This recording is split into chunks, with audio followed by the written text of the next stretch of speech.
Et bonjour tout le monde. Dans cette vidéo numéro 4, on continue un petit peu avec les prérequis, tout ce qui concerne notamment l'installation et la mise en place de notre environnement.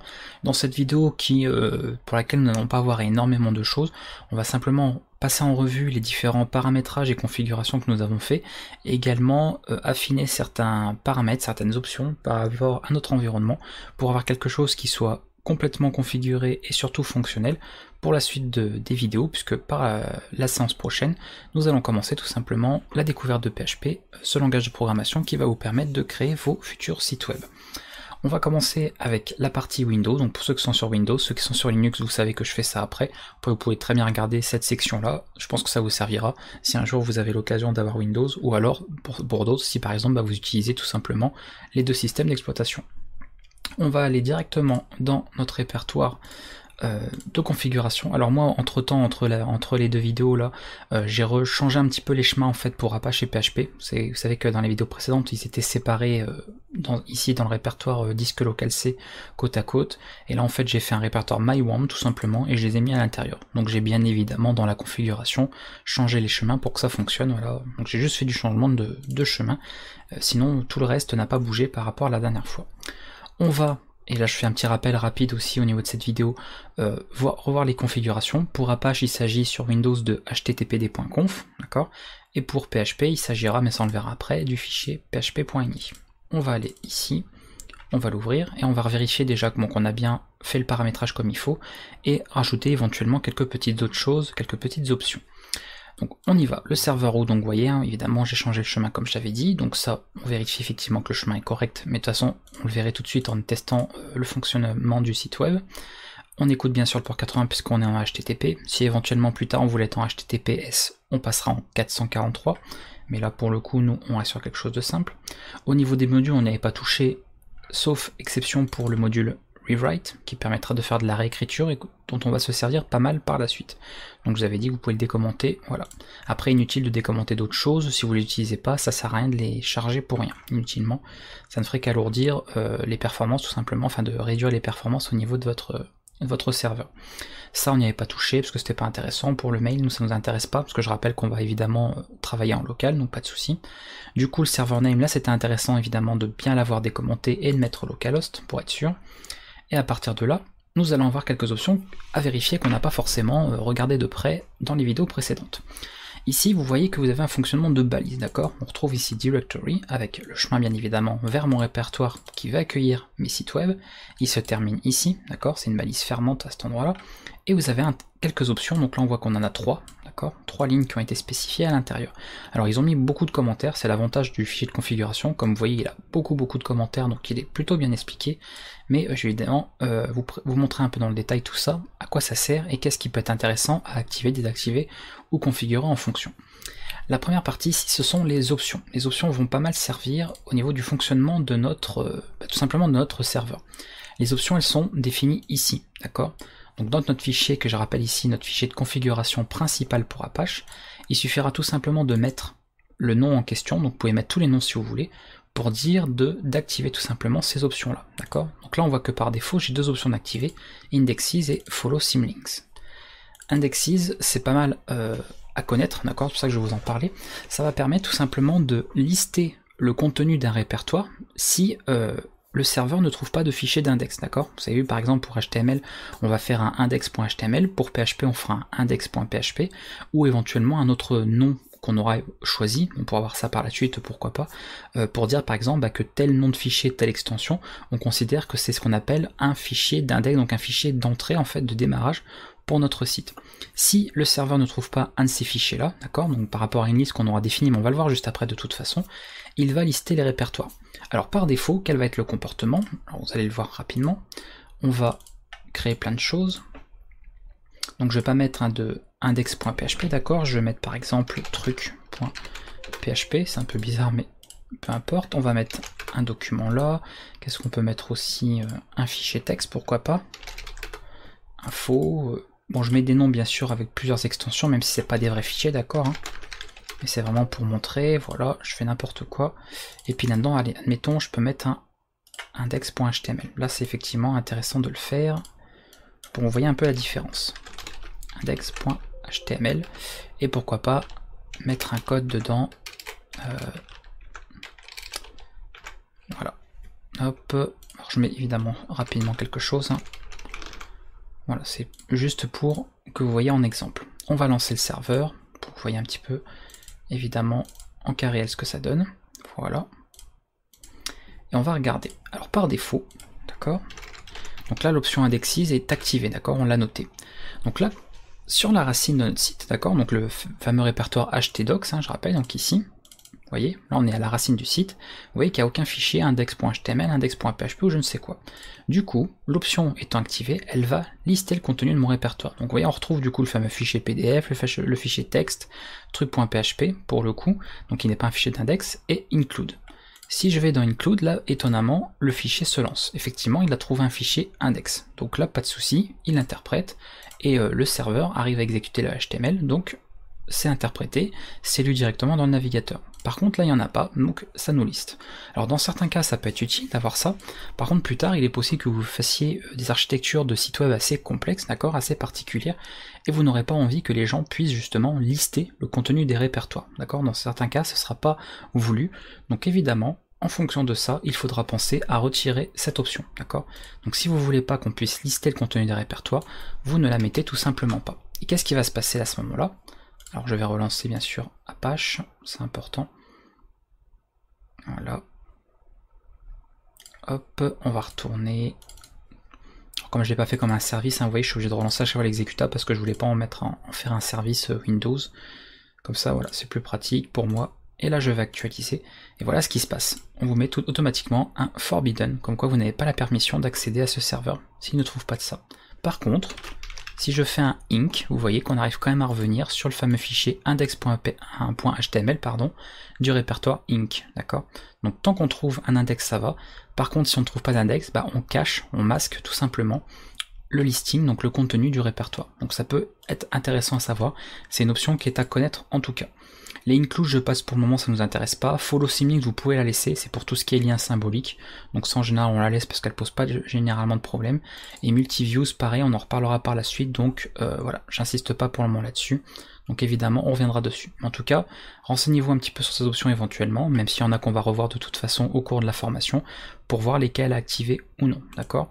Le principe c'est que ici le fichier de configuration principal possède toutes les règles et les options que vous voulez définir, et que vous n'ayez pas ensuite à les surcharger ou les modifier directement de votre site web, d'accord. Normalement, dans l'idéal, on devrait tout paramétrer ici et pas ailleurs. Vous verrez que par la suite, on utilisera ce qu'on appelle des fichiers htaccess. On va d'ailleurs procéder à leur activation dans cette vidéo. Mais dans l'idéal, et Apache le recommande, on ne devrait normalement pas avoir besoin, ou en tout cas ne pas utiliser de fichiers htaccess, parce que les htaccess vont venir écraser la configuration globale, et c'est évidemment déconseillé. On devrait normalement tout définir là, et c'est tout. Donc c'est pour ça, paramétrez bien à la base toutes les options que vous voulez ou celles que vous ne voulez pas, et comme ça vous aurez quelque chose qui est fonctionnel et qui est correctement configuré par rapport à ce que vous voulez au niveau de votre environnement web. Donc ça c'est important pour les options. Alors justement, puisqu'on parlait des fameux fichiers htaccess, cette option est intéressante, d'accord. Si on veut utiliser ces fameux fichiers htaccess, donc ils auront un point au début, on en parlera, même si c'est un commentaire, c'est pas gênant, mais je vais le remettre. Ces fameux fichiers, si éventuellement on en a besoin, parce que vous verrez que ça pourra nous être utile dans certains cas, c'est bien de les connaître, il va falloir autoriser justement, et on vous le dit d'ailleurs, l'override, c'est-à-dire le fait d'écraser, de surcharger en fait des configurations via ces types de fichiers. Par défaut, vous voyez qu'ils sont désactivés, puisqu'on vous met que la surcharge est non, donc elle est tout simplement pas active. Pour que ce soit actif, et en plus les commentaires sont assez explicites, il suffit tout simplement de mettre all. D'accord. Donc ça vous pouvez mettre à all si vous voulez, puisque encore une fois c'est quelque chose que l'on verra au niveau de la formation. Donc je vous recommande de passer à all tout de suite, comme ça ce sera fait, il n'y aura pas d'oubli. Et là on précise que l'accès donc à notre site bien sûr est permis pour tout le monde, parce que sinon on va avoir des petits problèmes de lecture pour les sites web. Donc on laisse bien sûr require or granted, donc vérifier que cette ligne est bien comme ceci. Voilà pour cette partie là. On continue, on arrive maintenant sur un autre jeu de balises qui est if module, d'accord, notamment pour celui-là. Donc cette ligne dit simplement que si ce module-là existe, d'accord, ça permet comme ça de ne pas faire n'importe quoi, de ne pas essayer de modifier des choses si on n'a pas le module qui est présent ou activé, parce que ce qui serait un petit peu embêtant. À ce moment-là, on va définir justement, regardez, le fameux point d'entrée. Dans ce système, je dis que en fait, dès que je vais croiser un fichier index.html, je vais pouvoir l'exécuter. C'est ce qu'on a vu justement en faisant ça tout à l'heure. Inc, vous voyez là, j'ai pas besoin de rentrer ceci. Alors, je peux le faire, hein, ça fera la même chose, mais je ne suis pas obligé. Automatiquement, juste en ayant le slash, même sans le slash quand les navigateurs sont assez intelligents maintenant, il va automatiquement exécuter le bon fichier. Ils le font tout seuls grâce à ça. Plus tard, vous avez dit que pour PHP, on va avoir des fichiers avec extension PHP. Donc c'est plutôt sympa de les ajouter maintenant, comme ça, dès que vous aurez un fichier .php, vous l'avez vu dans la vidéo précédente, ça n'était pas chargé par défaut, eh bien on pourra le faire charger. Alors on va refaire le test comme dans la vidéo d'avant. On va virer tout ça, cette fois. Voilà. On va créer un index.php.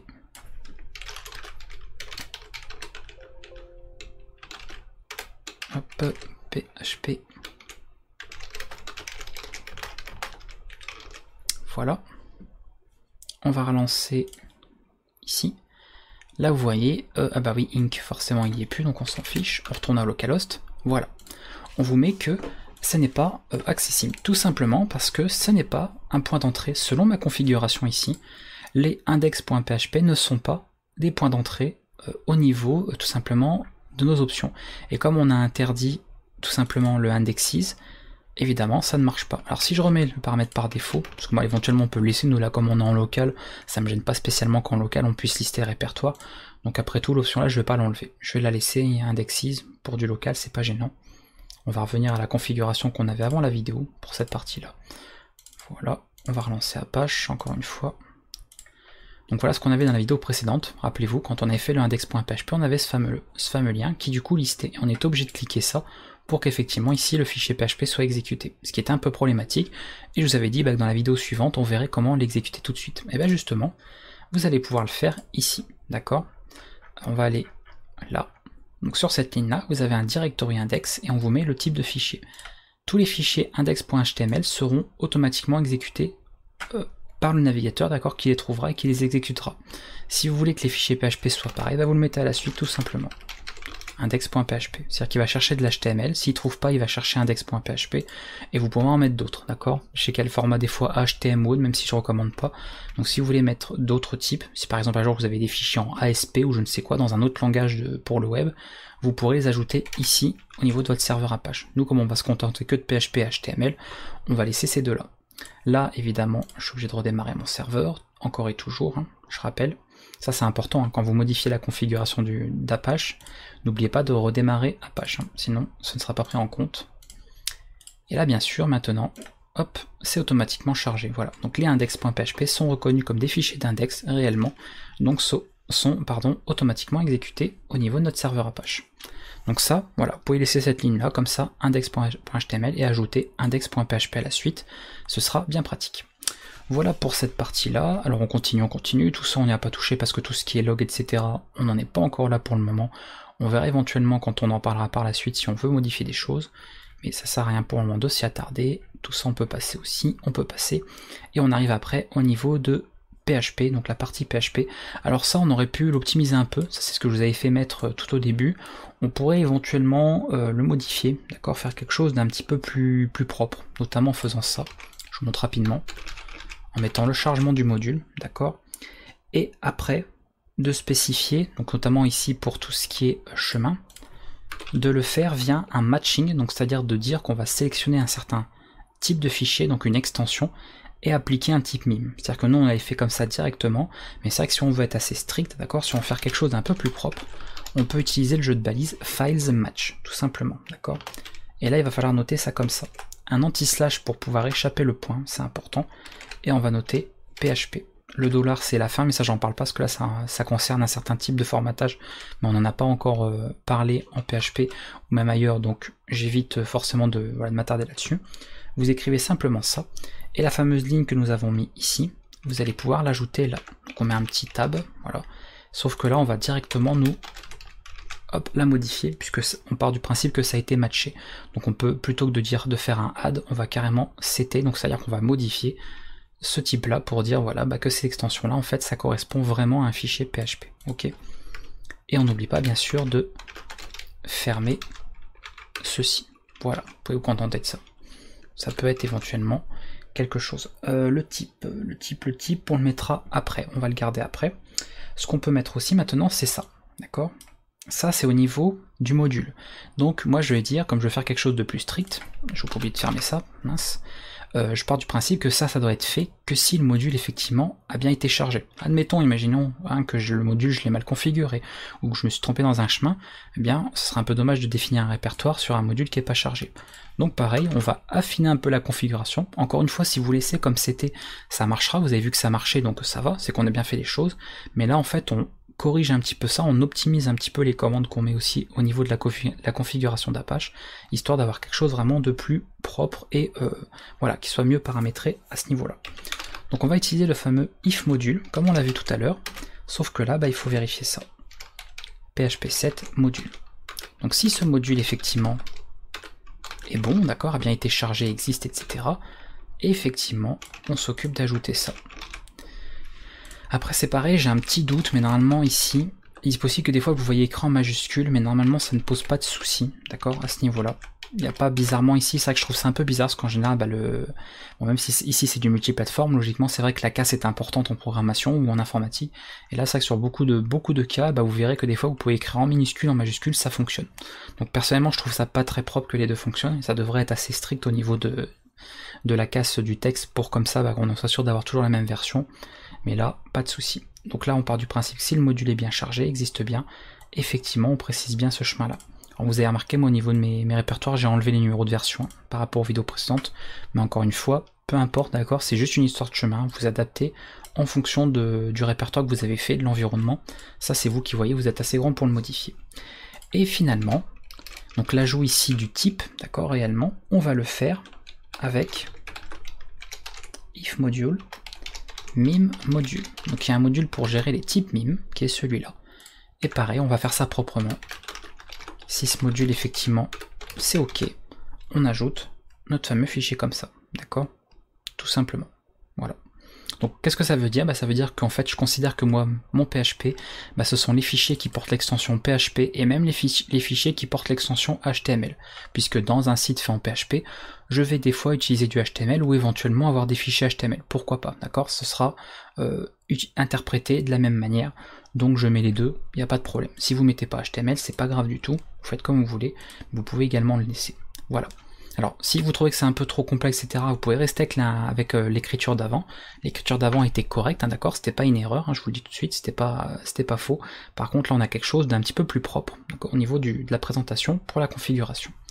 Voilà pour PHP, et voilà au niveau de Windows pour toute la partie Apache. Donc je vous ai dit, il n'y avait pas non plus énormément de choses à voir, mais on fait vraiment le tour de tout pour que vous puissiez bien comprendre ce que vous faites. Mon intérêt pour cette formation, c'est que vous ayez bien le contrôle des outils dont vous vous servez, pour savoir ce que vous faites et savoir ce que vous utilisez.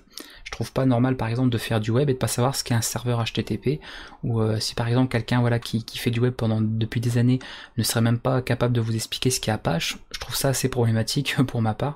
Donc au moins ici vous savez ce que vous faites et vous savez, en tout cas même sans forcément être des spécialistes, vous saurez un minimum comment fonctionnent tous ces outils là et à quoi ils correspondent. Voilà pour Apache ici. On va passer maintenant au PHP ini qui est ici, voilà. Et là pareil, on va pas modifier beaucoup de choses en tout cas, on va surtout refaire un tour des options, parce qu'en plus je me suis rendu compte que sur la vidéo précédente j'ai fait une petite erreur, on verra bien, puisque j'avais, d'ailleurs que je l'avais remise correctement, là c'est pas grave, donc ça c'est évidemment une petite référence, d'accord, hein, par rapport aux options les plus, on va dire les plus populaires, on va dire, enfin voilà, les plus utilisées au niveau de la configuration PHP, donc évidemment ça on va pas y toucher parce que ça fait partie des commentaires. Et ce qui est bien à vérifier, d'accord, c'est, on va descendre, on s'en fiche pour le moment, on n'y touche pas du tout, ça sert à rien par rapport à ce qu'on a. Nous, ce qui va nous intéresser, surtout, c'est ça, voilà. La fameuse ligne ici, Error Reporting, d'accord, qui va permettre d'afficher les erreurs de PHP. Alors, les commentaires ici vous donnent un petit peu les explications. Moi, ce que je vous recommande, c'est comme là vous êtes en mode développement, et notamment en local, c'est de mettre tout simplement cette option-là, qui va vraiment tout afficher, tous les types d'erreurs, comme ça vous serez sûr d'avoir un code PHP qui soit un maximum correct, et ça pourra éventuellement signaler le moindre problème au niveau de votre code et au niveau de vos scripts. Donc gardez bien ça au niveau du report, donc au niveau de l'affichage des erreurs. Et après on a le display errors un peu en dessous qui doit bien évidemment être mis à on. Ok, donc ça c'est important aussi pour bien les afficher. Après, pour le reste, honnêtement, je pense qu'on peut s'en passer. Normalement, c'est bien configuré, alors vérifier, hein, par exemple, ici HTML error, c'est bien un on, normalement oui. Donc, vous pouvez éventuellement bien vérifier, voilà, que les options sont correctes. Il y a aussi pour l'encodage, voilà, le default Charles7, pareil, normalement depuis, surtout avec PHP 7, de toute façon, c'est en Unicode, donc vérifiez bien que là c'est marqué UTF-8. Si c'était marqué autre chose, bah, changez-le pour UTF-8, mais logiquement, ça doit être bon. Donc là, normalement, vous devriez rien avoir à modifier, puisque si vous avez pris les mêmes fichiers, normalement, c'est déjà bien configuré correctement de base. Et tout ça, après, c'est pour les bases de données, ça ne nous intéresse pas pour le moment. On est loin d'être encore là tout de suite. Donc on va passer, les sessions, pareil, ça ne nous intéresse pas pour le moment, etc. Voilà, voilà, les chaînes, et après on arrive sur pas mal d'extensions, c'est pareil, ça ne nous intéresse pas. Ok, voilà pour PHP-ini, donc c'était rapide hein, pour lui, hein, il y a beaucoup moins de choses à voir. Et voilà, donc là, logiquement, votre environnement, pour ceux en tout cas qui sont sur Windows, est prêt, configuré, et encore une fois, bah maintenant vous savez ce que vous avez, d'accord?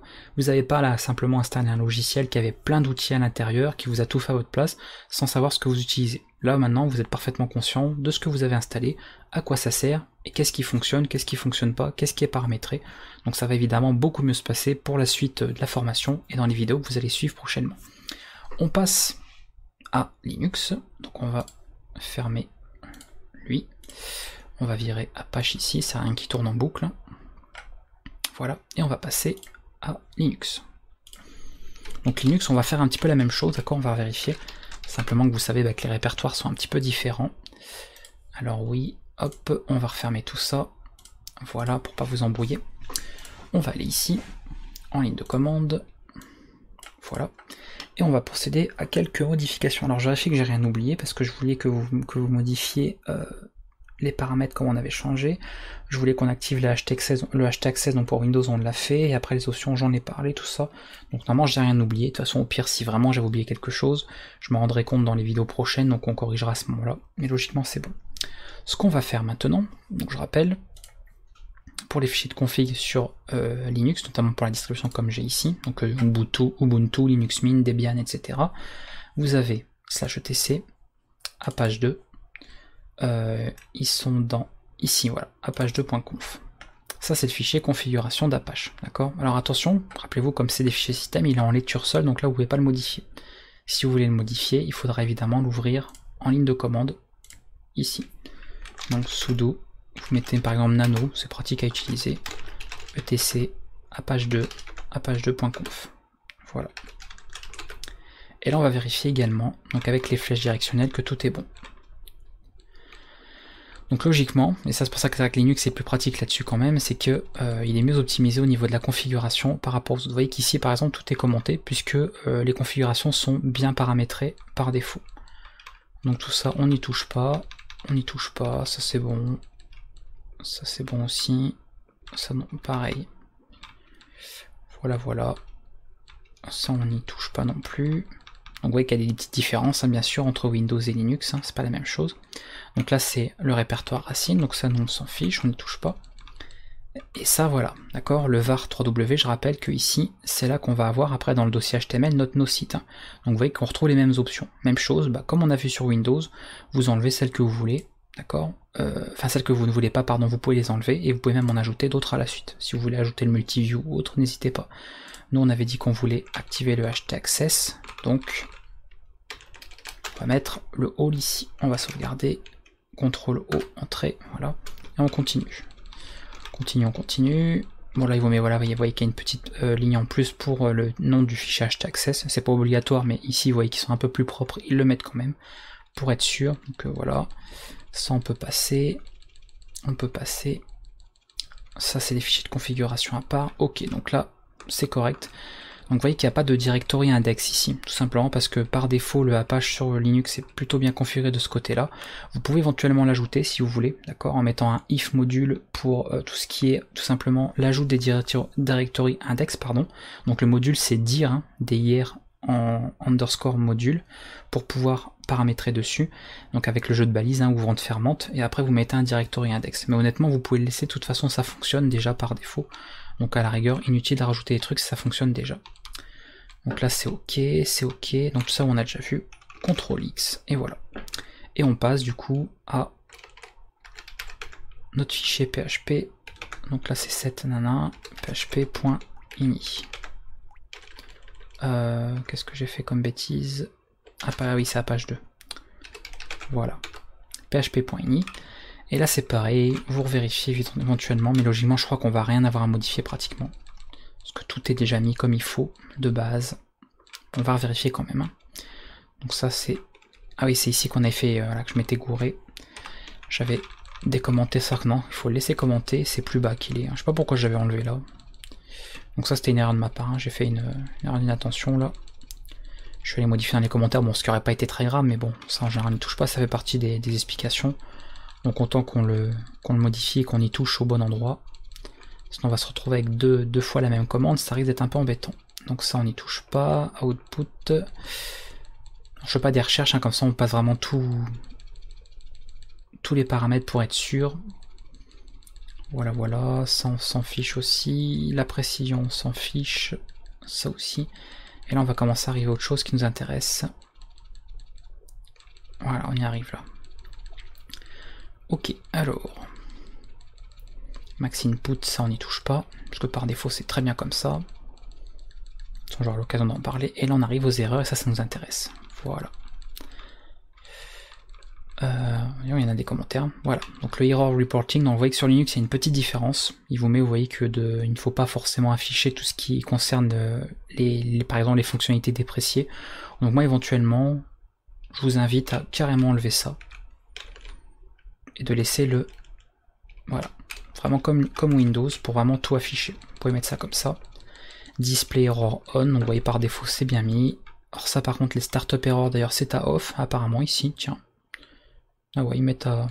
Bah ça mettez-le à on, je sais pas pourquoi ils le mettent à off, c'est bien de les avoir aussi, ça les erreurs là. Log error, ok, les HTML error normalement elles doivent être à on aussi, je pense. HTML error on, ouais ok, enfin on, donc c'est bon. Ok, ok. Et après c'est pour les logs, mais non on s'en fiche aussi. Après ça va être comme pour le reste, hein. Je vais très vite, mais normalement c'est tout ce qui est base de données, les chemins, etc. Les extensions, le CGI. Voilà, donc le reste nous ça nous intéresse pas, je repasse très vite hein, quand même pour voir. Normalement j'ai rien oublié parce qu'on a fait le tour. Hein. Ça on s'en fiche, c'est MySQL, pareil c'est les bases de données, on verra plus tard. ODBC, etc. PostgreSQL, les sessions, ok, curl, etc. Ok, donc ça va être bon. CTRL O, CTRL O, entrée, CTRL X, donc ça je vous redis hein, les commandes, ce que je fais les raccourcis clavier, donc vous les voyez pas forcément à l'écran, donc je vous l'ai dit à l'oral. Et voilà pour Linux, donc je rappelle, on va pouvoir démarrer, du coup, système Apache, oui bien sûr. Je me suis gouré encore, bon, décidément je sais pas pourquoi je veux les inverser hein, tout le temps, j'ai du mal. Hein. Voilà, start Apache 2, et là bien sûr, hop, donc on l'avait déjà vu hein, dans la vidéo précédente, hein, donc ça marchait de toute façon, vous avez vu par défaut hein, le chemin, il n'y avait pas eu besoin de modifier quoi que ce soit, mais là au moins on a vraiment vérifié que tout était ok. Voilà, donc là évidemment sa liste c'est normal, hein, puisque bon, on n'a pas de fichier index ici, j'ai mis, voilà, vous voyez, un répertoire pour mon site, et là évidemment, directement le fichier PHP est lu. Donc ça c'est le index.php qui, même s'il n'est pas affiché dans l'adresse, évidemment est exécuté correctement, puisqu'il est considéré comme un point d'entrée. Donc il n'y a pas de souci à ce niveau-là. Voilà, donc ça vous met ça, mais en fait on a mis simplement un écho. Et je fais un petit rappel pour terminer cette vidéo, bien sûr, à ce niveau-là, que les sites web, hein, vous trompez pas, au niveau de Linux, il faut aller dans var, donc /var, 3w, et en plus depuis certaines versions maintenant c'est dans HTML. Et là vous mettez bah, en fait soit directement vos fichiers, soit si vous voulez faire plusieurs sites, ou plusieurs projets, bah, vous faites un dossier par projet. Et après comme ça à l'intérieur vous mettez ce que vous voulez.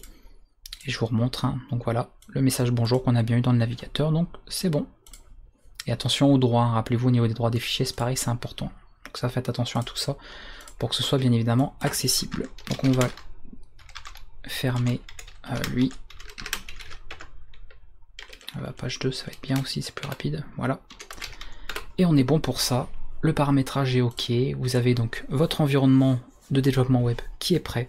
pour la suite en tout cas de cette formation, dans la prochaine vidéo et à partir en tout cas de la prochaine séance, nous allons vraiment commencer à programmer en PHP et avoir ce langage de programmation qui va vous permettre bien évidemment de faire beaucoup de choses. J'espère que ça vous a plu, que c'était suffisamment clair. Donc c'était pas forcément ces premières vidéos les plus marrantes, les plus intéressantes de la formation, mais encore une fois c'est super important. Voilà, au moins vous aurez l'avantage de savoir ce que vous utilisez, contrairement peut-être à d'autres personnes qui installent des outils de développement web sans savoir même ce qu'ils installent et ce qu'ils utilisent. Donc au moins là vous avez le nécessaire.